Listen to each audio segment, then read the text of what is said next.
చెప్పండి.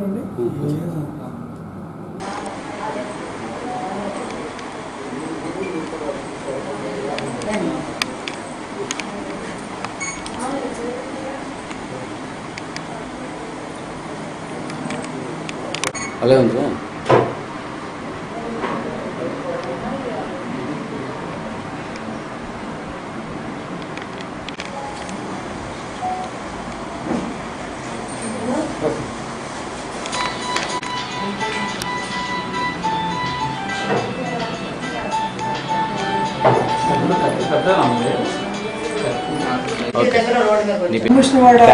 దగ్గర జరిగిందండి.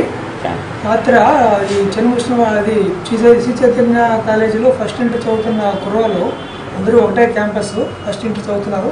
ఇద్దరు కుర్రాళ్ళు వేరే ఒక కుర్రాడి మీద అటాక్ చేశారు చిన్న చిన్న పాకెట్ నైఫ్స్తో. కారణం ఏంటంటే వీళ్ళిద్దరు కుర్రాళ్ళు సెల్ ఫోన్ ఇంకొక కుర్రాడు దొంగిలించారని ఈ విక్టిమ్ ఎవడైతే గాయాలు కుర్రాడు అడిగాడు. మా ఫ్రెండ్ సెల్ ఫోన్ దొంగిలించారు, అది ఇచ్చేయమని చెప్తే ఇచ్చేశారు. అయితే అది డామేజ్ చేసి ఇచ్చారని చెప్పి దాని ద్వారా డబ్బులు అడిగాడు. వీళ్ళు డబ్బులు అడిగితే వీళ్ళ పాపంతో మా మామయ్య గారు డబ్బులు ఇస్తారు ఇంటికి రమ్మని చెప్పి నేను సాయంత్రం కాలేజీ విడిచిపెట్టిన తర్వాత ఇంటికి తీసుకెళ్ళి ఇంటికి వెళ్ళకుండాను వేరే పొలంలోకి తీసుకుని వెళ్ళి అక్కడ ఇతని మీద అటాక్ చేశారు. ఇతను తప్పించుకొని పారిపోయాడు. చిన్న చిన్న గాయాలే. కుర్రాడు సేఫ్గా ఇంటికి వచ్చాడు. ఇంటి దగ్గర ఉన్నాడు. 1 month బ్యాక్ తరుణ్ అని నా ఫ్రెండ్ అబ్బాయి సెల్ మనోహర్ సాయి అబ్బాయిలు దొంగతనం చేశారు. మేము వెళ్ళి ఆ సెల్ ఇచ్చిండ్రా అని అడిగితే సెల్ ఇచ్చారు కాల్ చేసి.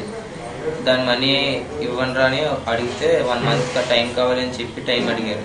ఆ 1 month టైంలో మధ్యలో నన్ను బీచ్కి రా అరకు వెళ్దాం రా అని చెప్పి అనేవరకు బట్ నేను వెళ్ళేవాను కాదు. నేను కాలేజ్ నుండి ఈవినింగ్ వస్తున్నప్పుడు నన్ను ఆపి రారా డబ్బులు ఇస్తాం మా ఇచ్చాడు అక్కడ ఉన్నాడని చెప్పి తీసుకొని వెళ్ళారు శ్రీచైతన్య కిందకి. మాట్లాడుకుంటూ తీసుకొని వెళ్ళి వెనక నుండి కత్తితో పొడిస్తారు. నేను వాళ్ళ నుండి తప్పించుకొని పారిపోయి వేరే వాళ్ళ ఇంటి దగ్గరికి వెళ్ళి అక్కడ కూర్చొనిపోయి ఉండిపోయాను. చెయ్యి మీద, మెడ మీద, బుగ్గ మీద, రిప్స్ కింద పొడిచాను.